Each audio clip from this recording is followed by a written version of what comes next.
is farm raised as opposed to wild caught.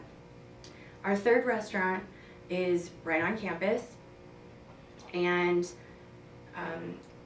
they use one wholesaler. They get a lot of their fish from California, but they do serve a lot of students, and so they are sensitive to the fact that some students may have a price sensitivity. Some people have to watch how much they spend. Some students have to really watch their budget, and so knowing that that is their clientele, they want to be able to give students what they want, and they want to be able to serve their clientele, and so they are more price driven than a source driven restaurant for their seafood.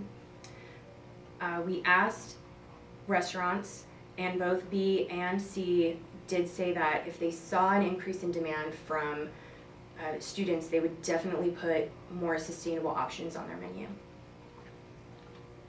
So for our overall conclusions, for our sample of students, price is definitely a driving factor for them. They are budget conscious. There is an interest in students to learn more.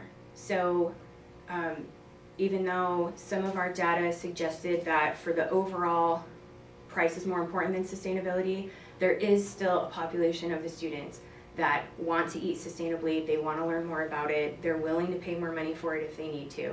It's important to them. We did find out that based off of their clientele and location, those are very important factors for the practices and knowledge of sustainable seafood in our local restaurants, and that they are willing to increase the amount of sustainable options if they see a demand for it. So based on all of the data and information that our group has gathered while working on this project, we have come together to propose 4 recommendations to help further the movement of sustainable seafood within the local Tucson community. These recommendations include educating the public, appealing to local seafood restaurants, collaborating with grocery stores to develop and implement a new marketing system, as well as having support from a reputable organization. So educating the public is very important because as the data that we gathered, our data shows that we have, sorry, okay, so can I take a break? No.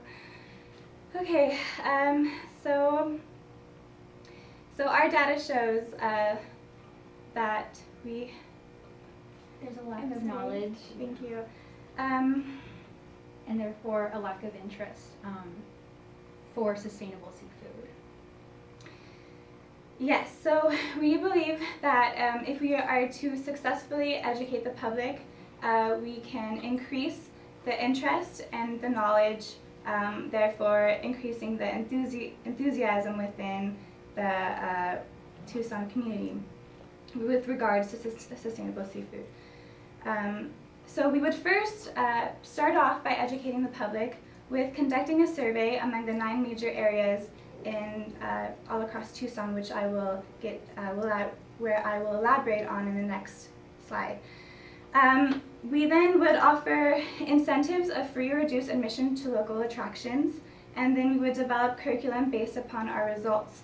Our curriculum would include providing interactive lessons at a free or reduced cost for the general public, as well as inviting local Tucson schools, including middle schools, elementary schools, and high school, to further educate the public, especially the future generations. So as you can see here, this is a map of Tucson that designates the 9 different areas of Tucson. Assuming that we have the financial means available, we would recommend to hire 9 employees, 1 employee for each of the designated areas, and we would ask the employees to survey 100 people each, therefore totaling a population sample of 900 people for our survey. Appealing to restaurants. So our first priority would be to conduct seminars for restaurant owners, chefs, and managers. And then in these seminars, we would emphasize responsible buying. Once we have a firm hold on educating the public, we would see the interest increase, the knowledge increase, as well as the demand for sustainable seafood here in Tucson. With that increase in demand, the restaurants would have more of an incentive to buy their seafood from suppliers who have more of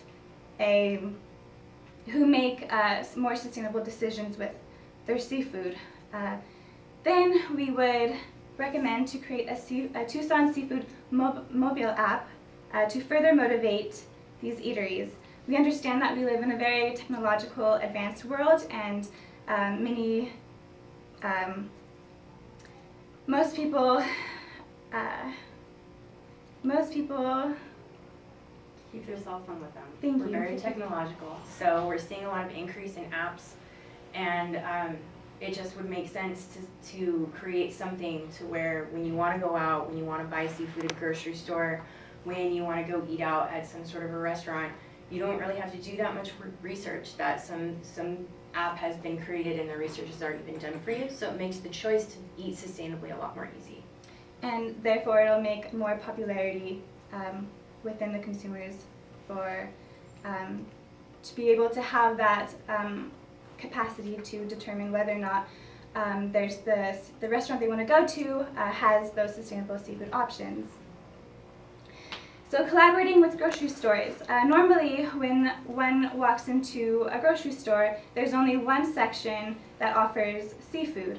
So we would recommend to work with the grocery stores in differentiating sustainable seafood compared to non-sustainable seafood. With this distinguishment, we would be able to see more consumers navigate towards the sustainable seafood, therefore increasing the demand and interest and